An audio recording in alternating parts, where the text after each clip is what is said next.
Happy December and welcome to another week of the Healthy Decision video series with the Decisions at Every Turn Coalition in Ashland, Massachusetts.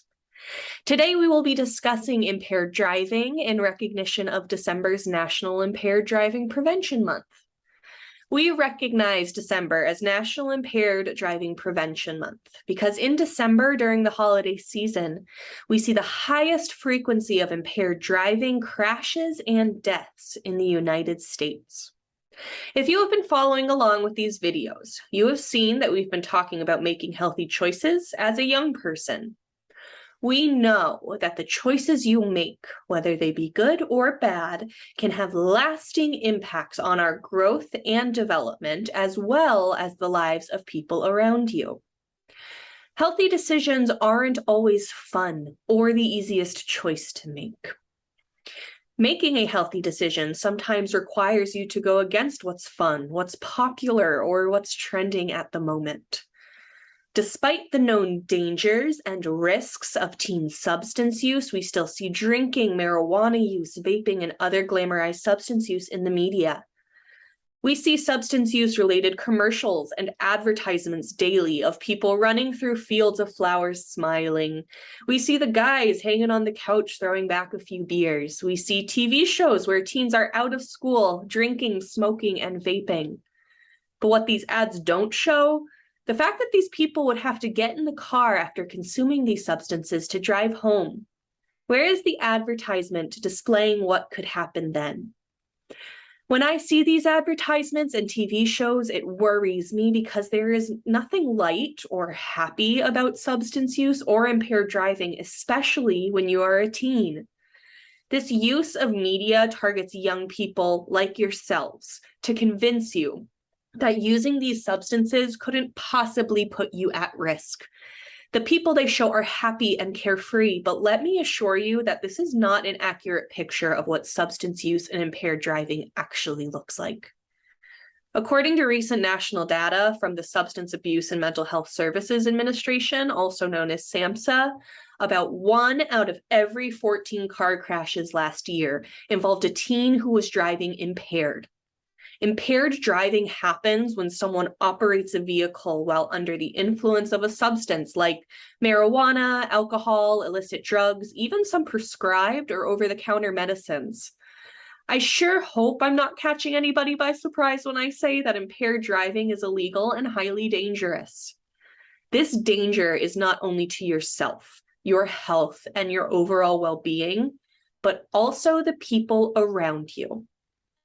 According to the CDC, there are over 800 car crashes daily where one of the drivers was impaired and under the influence of substances like alcohol, marijuana, or opiates. These car crashes can result in really serious injuries and penalties for the driver. Charges for impaired driving range from a misdemeanor to felony offense, and you could also face other consequences like losing your license, paying expensive fines, or even jail time. A misconception about impaired driving is that we are only talking about alcohol as the impairing substance.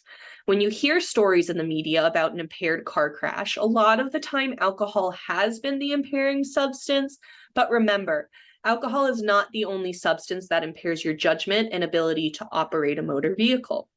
Substances like marijuana, some prescriptions, and even over-the-counter medicines that you can get for a basic cold can affect your ability to drive. For example, marijuana users were about 25% more likely to be involved in a crash than those who had not used marijuana. We have seen marijuana THC potency skyrocket in recent years, and with the legalization of cannabis in the state of Massachusetts, this high potency content affects your brain, which often impairs your judgment and ability to drive. So let me remind you, driving under the influence of marijuana is considered driving impaired and is illegal for anybody, teen or adult.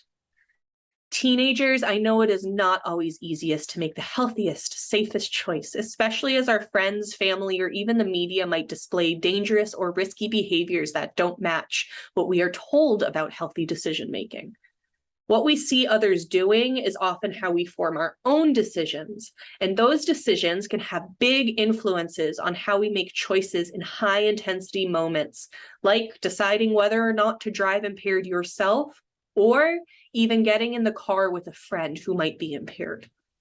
You always have the power to choose to make a safe choice for yourself. Your life and safety is more important than doing what is popular, what you might think is fun, or what might be trendy. As we move through these next few weeks, which for many is a celebration of light and togetherness, please consider the healthiest, safest choices for yourself and for others. This means if you feel impaired in any way, do not get behind the wheel of your car and encourage others to do the same. Thanks for joining us today. And with Decisions at Every Turn, I'm Eliza. Take care.